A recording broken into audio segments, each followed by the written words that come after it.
Ça n'a rien à voir en tout cas avec un match de football. Ça n'a rien à voir avec un match amical. C'était un match opposant les bouchers face aux artistes. Et on l'a vu.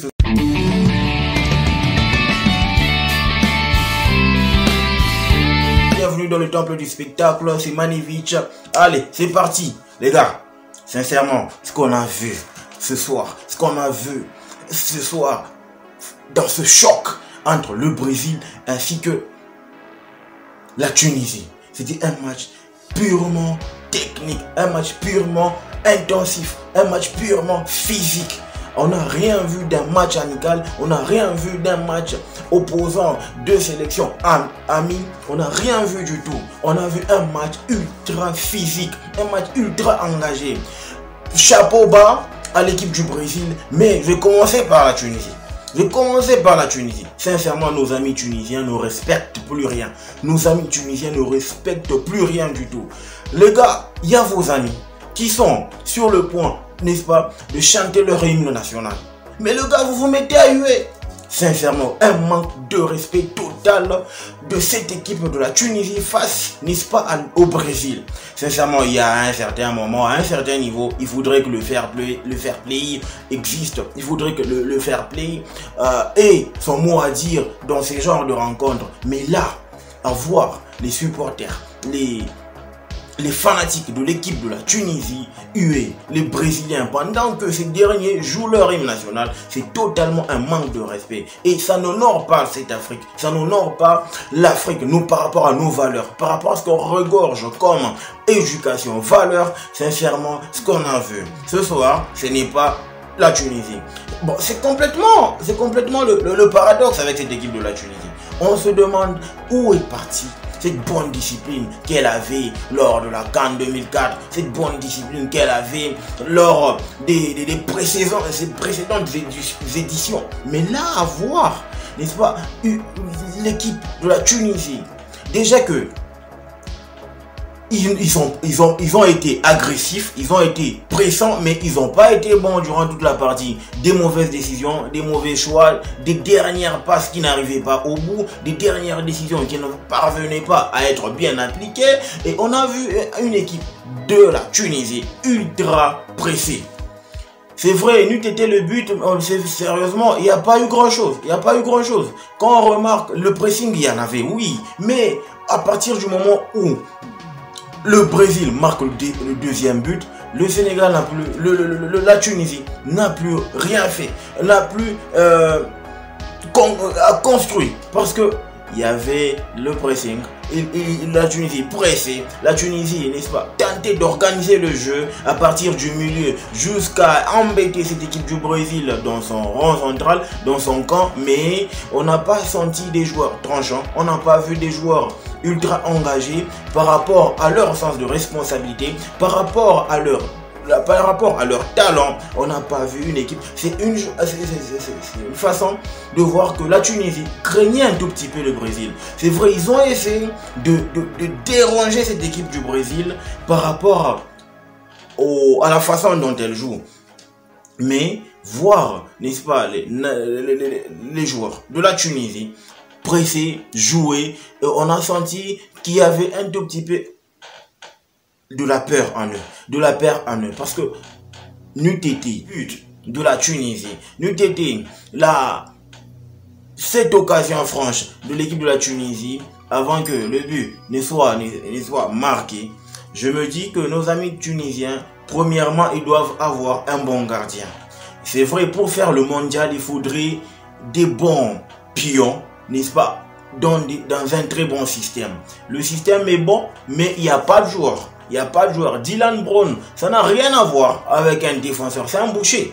Comment un joueur pro peut se permettre de faire une très vilaine faute à cet instant-là du match.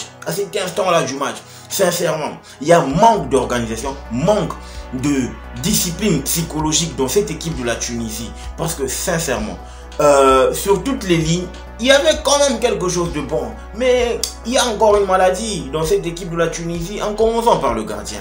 Sincèrement, par rapport aux 5 équipes qui participeront au mondial, parmi les 5 équipes africaines, l'équipe qui a vraiment les joueurs le moins qualitatifs, c'est la Tunisie. Le gardien, il est nul à mourir. Mes amis tunisiens, trouvez-vous un gardien, parce que ce gars qu'on a vu, ça n'a rien à voir avec un tacos, ça n'a rien à voir avec un gardien, ça n'a rien à voir avec un gardien de but.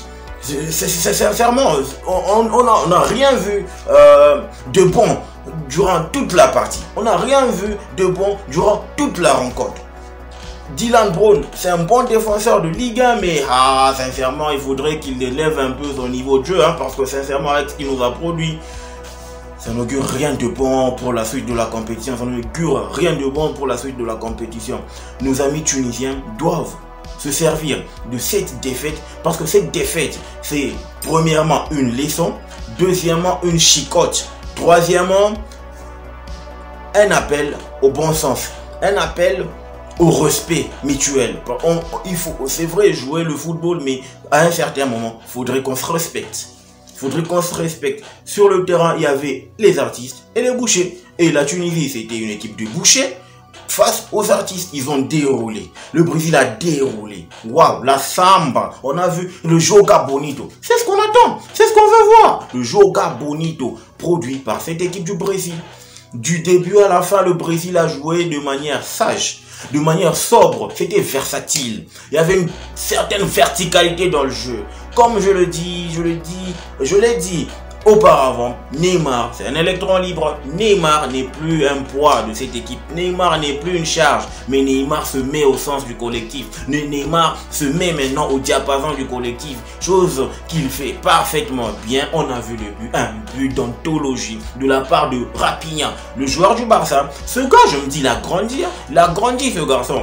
Par rapport à la façon dont il a joué, par rapport à la façon dont il a commencé sa carrière, je n'aurais jamais cru qu'un jour il serait ce qu'il est devenu aujourd'hui, à force de bosser, du travail. C'est un travailleur. Raison pour laquelle il est titulaire. Il n'est pas titulaire au hasard. C'est un titulaire né. C'est un titulaire bosseur. Il a marqué un but d'anthologie. Ouais, face à un amour de passe venant de Marquinhos. Un amour de passe venant de Marquinhos. On a vu l'équipe du Brésil sérieux. On a vu une équipe du Brésil compacte. Une équipe du Brésil qui avait le souci de marquer des buts, qui avait le souci de faire le jeu, qui avait le souci de se faire respecter par cette équipe de la Tunisie. Et ben, cette équipe du Brésil s'est fait respecter correctement, qui plus est.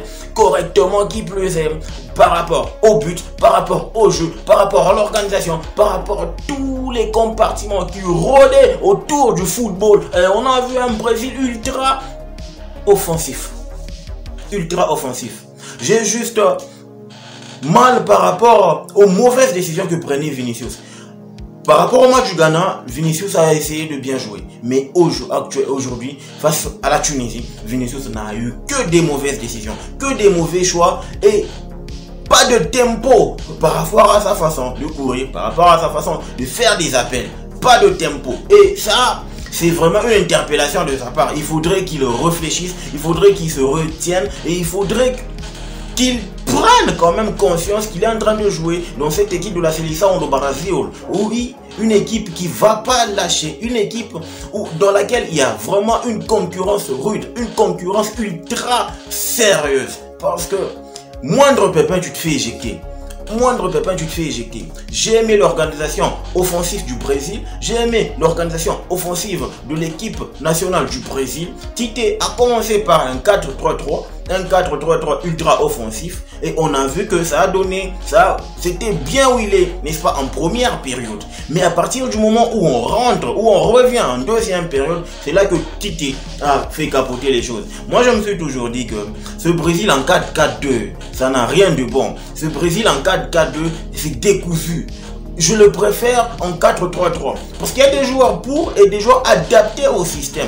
Des joueurs qui sont vraiment adaptés à jouer dans cette position-là. Et quand je vois le 4-4-2 du Brésil en deuxième période, ça a essayé de libérer les joueurs. On a vu qu'il n'y avait pas, on n'a pas senti ce manque du côté de la Tunisie. Parce qu'on s'est rendu compte que à partir du moment où le Brésil est passé en 4-4-2, la Tunisie a déroulé. La Tunisie a contrôlé le jeu, la Tunisie a pressé et jusqu'à mettre mal à l'aise cette équipe du Brésil. Et moi je me dis que ça n'augure rien de bon que Tite prenne conscience que le Brésil est bon en 4-3-3. Le Brésil est bon en 4-3-3. Et ça, c'est mon avis. Et je me dis que quand le Brésil joue en 4-4-3, c'est 4-3-3, c'est du bio.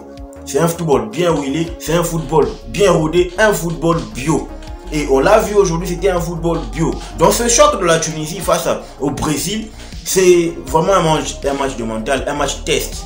Je me dis que par rapport au pronostic que je donnerai, n'est-ce pas, si jamais on aura des bonnes équipes qui vont prester, côté africain, qui vont prester et qui vont faire bonne figure à la Coupe du Monde 2022, la Tunisie pour moi n'y figure pas.